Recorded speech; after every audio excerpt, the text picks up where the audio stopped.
माँ और पिताजी मुझे क्या दिलाएंगे। इसी तरह आखिरकार वह दिन भी आ ही गया जब उसका जन्मदिन था।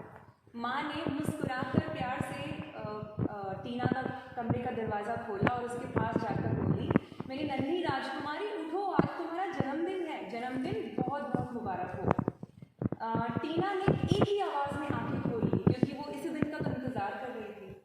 जैसे ही उसने आंखें खोली उसकी माँ उसके पलंग के पास आई और उसके माथे को चूमकर उसे फिर से दोबारा जन्मदिन की बधाई दी।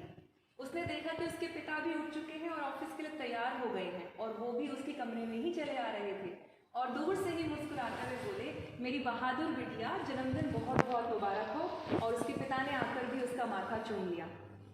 अब टीना उत्साह से अपने पलंग से कूद पड़ी और तैयार होने के लिए चली गई। आज माँ पिताजी ने उसे टॉफ़ी का एक पूरा पैकेट भी लाकर दिया था जो वो स्कूल में अपने दोस्तों के साथ बांटकर खाने वाली थी। पूरे उत्साह से वो स्कूल के लिए तैयार हुई और चल पड़ी और रास्ते में उसे कौन मिला? वही लड़की जो रोज़ाना उसे रास्ते चौराहे पर नज़र आती थी, उसे देखकर मुस्कुराती थी और अक्सर उसे बाय कर कर स्कूल के लिए अलविदा किया करती थी। वो शायद उसी चौराहे पर अपने परिवार के साथ रहती थी। उसे देखकर आज टीना फिर मुस्कुराई। उस लड़की ने उसी तरह से मुस्कुराकर उसे बाय किया और टीना आगे बढ़ चली। स्कूल में जाकर उसके अध्यापिका और दोस्तों ने उसके जन्मदिन पर जन्मदिन गीत गाया और फिर उसने टॉफ़ी अपने दोस्तों के साथ बांटकर बहुत एंजॉय किया, मज़ा किया।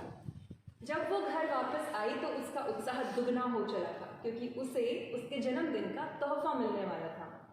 जैसे ही वो घर पहुंची उसने माँ से फिर पूछा, माँ बताओ ना, आज मेरे जन्मदिन पर आप और पिताजी मुझे क्या देने वाले हैं?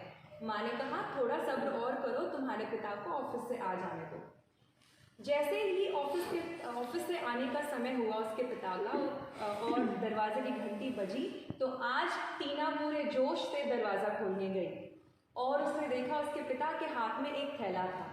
उन्होंने थैला आगे बढ़ाते हुए कहा, ये लीजिए आपके जन्मदिन का उपहार और आप ज़रूर बताएं कि कैसा लगा।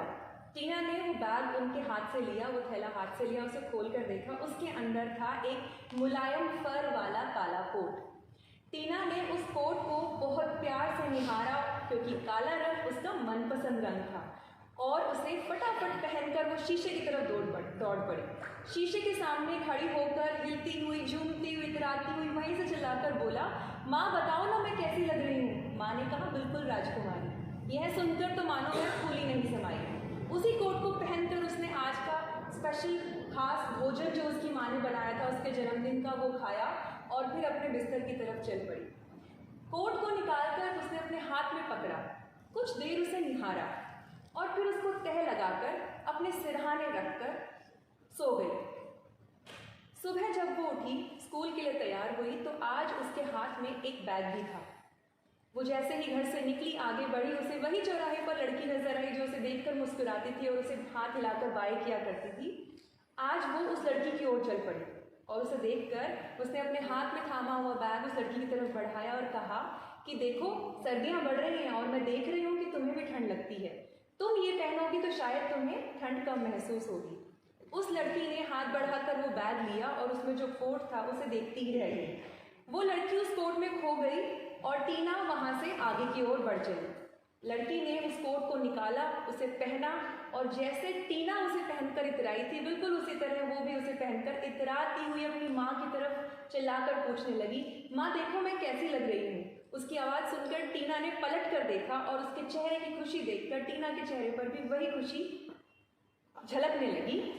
जितनी खुशी उसे वो तोहफा पाकर नहीं हुई थी उतनी खुशी उसे वो तोहफा उस लड़की को देकर महसूस हो रही थी।